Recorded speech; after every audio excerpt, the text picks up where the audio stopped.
Hey guys, welcome back to another episode of the Music Den. I'm your host, Armando Venditti. Hoping you guys are having a great day. Ladies and gentlemen, we are back yet again with another episode of Going for the One. We are looking at our favorite debut albums for the month of September.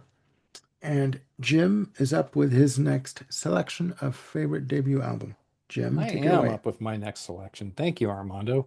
We are going to July of 1979, and we are going with the record where if your party was going and going well, and you wanted to kick it up to the next level, you put on this sucker. This is the debut release from the B-52s. Little new Ah, wave, a little post-punk, a little dance rock, a little surf rock, produced by Chris Blackwell, who was the founder and owner of Island Records. Um, wow. Yeah, I can't think about high school without thinking about the B-52s. That's how old I am. Um, that's so old. that is old. Thank you very much. Go on. Thanks for reminding me. So B-52s were formed in 1976 after an impromptu jam session at a Chinese restaurant. Um, they played their first official concert in 1977, and sort of right out of the gate, they had this whole thrift shop aesthetic, um, drawing from the 50s and 60s pop music and this whole sort of campy, kitschy culture. The name, the band name B-52s comes from basically the shape of the beehive hairdos that Cindy Wilson and Kate Pearson would wear because they look like the freaking cone of the aircraft. Um, yeah, they when these guys put out their first album, um, it was pretty much a critical acclaim across the board. There's one British rock critic who said, "This is the best debut album of the year. No conditions, no exceptions."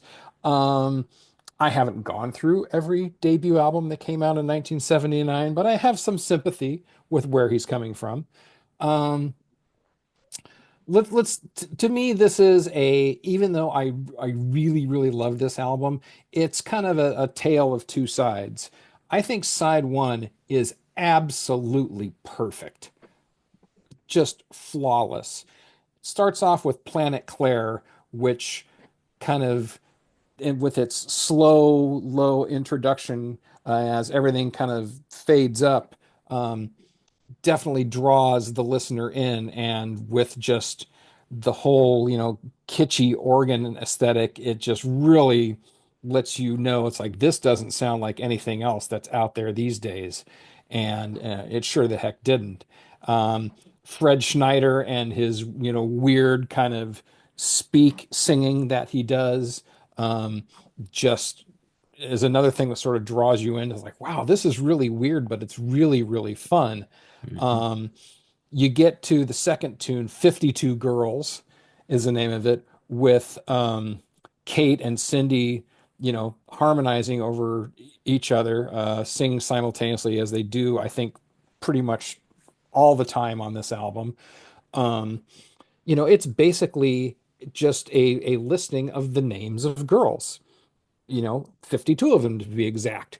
And it's just this infectious dance track that you just can't help get out there. You do a little pogoing, you just do a little shimmy, a little bop. I mean, it's just an amazingly energetic tune.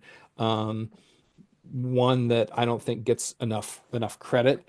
Um, then we go to Dance This Mess Around, which is actually more of a solo track, I think, for Kate Pearson. I might be mistaken, and if I am mistaken, please tell me below. But this is just, again, it starts off with more of this sort of kitschy mid-tempo stuff and then she just launches into this thing. It's like, why won't you dance with me? I ain't no Limburger. And she's not singing it, she's shouting it, and it's just absolutely hysterical. Um, just really looking for, attention from this former flame that she used to have. Um, and you've got Fred saying, "Dance this mess around." It's just absolutely crazy, and it just these elements shouldn't work together, but they do, and they produce something that's just absolutely infectious. And the climax of all this is Rock Lobster, which, you put this on at a dance, and that's nearly 7 minutes of just sheer exhaustion by the time you're done, just because it's so energetic. It's so fervent. I mean, thank God there's these sections where it's like down, down, down, so you can rest for a minute, but then it starts back up again, dun, dun, dun, dun, dun, dun, dun, dun, dun, and then you're just off and running, sweat dancing with the rest of everyone else. And, that is the, you know, conclusion of the side. It's like, oh my God, this thing is just so Of the wonderfully side. nuts. Okay. Yeah. And then you got to turn it over and put on side two. And that's where things kind of fall apart for me. It's just a shadow of the greatness of what side one is. The tunes just, although they try to capture the same magic, they just kind of fall far short of it. Mhm. Don't know if it's the tempo. I don't know if it's just a lack of creativity, but this is one front-loaded album where if you just want to hear side one and call it a day, I got no problem with that. Um, there's the songs aren't bad, but again, they just pale, under the greatness of what's on side one. Um, there may be folks in our audience who are familiar with, Love Shack and Rome, and those are fine songs. They're great, but to me, B-52s, you just can't beat this debut album, especially side one. I don't think anything else in their discography comes close to sort of capturing the zeitgeist as the way this first album does. So that's my choice for today. 1979's The B-52s. Yeah. Yeah. Rock Lobster was played at many a house party Yeah. that we used to have in the early 80s at my parents' place. New Year's Eve, we used to have New Year's Eve parties. And Ro- Rock Lobster was played a lot. So yeah, Oh and yeah. everyone lost their freaking mind when that came on. It was just like, and when he would say down, down, everybody who was dancing would go down en masse. And then Down on the floor. when he hit the gong, when the gong came in and to bring the tempo back up, they would all rise up to their feet and start dancing again. So I'd be, it's like, like just en masse. So yeah, Oh yeah. I get that 100%. Yeah. Yeah. Interesting. My Yeah. brain always couples the B-52s with Talking Heads in my brain. For some reason, yeah, I would see that. I would see that. Hmm. And B-52s also, if I'm not mistaken, came from Athens, Georgia, Yeah. They did. and were peers with REM Yep. and a few other artists too. Yep. Yep. There was something in the water down there Yeah. amidst the kudzu. The good days of college radio. Yeah. I was gonna Wow. say my brother-in-law Mario had this album and he, bring it over and listen to it and be like, I'd be like, okay, this is weird. Okay. Like but he's like, oh no, you really gotta get into this. I'm like, oh okay, okay. All Yeah. right. Yeah. Yeah.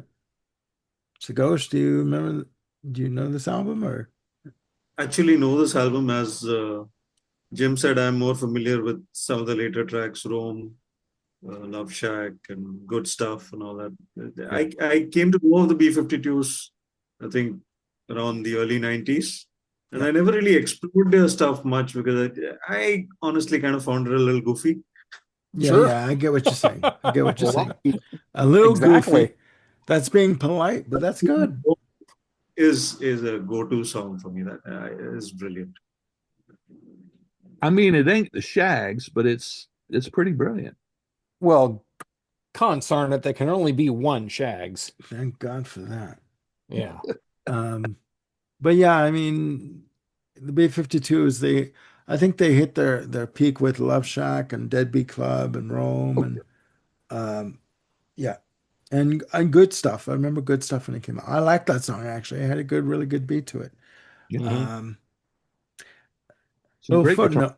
little footnote, the drummer, I think his name is Zachary, who plays with the B-52s, also played with Bruce Springsteen as a drummer Oh, Wow. in the 90s. So, Okay. little footnote there. Yeah. That's Little trivia that no one cares about, but that's okay. I oh, mean, yeah, it's fascinating. yeah. All right, Thank you, ladies Jim. and gentlemen, there you have it. Another episode of Going for the One, featuring the B-52s subtitled release from 1979. Thank you for that, Jim. Very insightful. All right, ladies and gentlemen, please, again, comment on this album down below or put a list of your favorite debut albums. As I've said in many episodes, we want to get a dialogue going on this.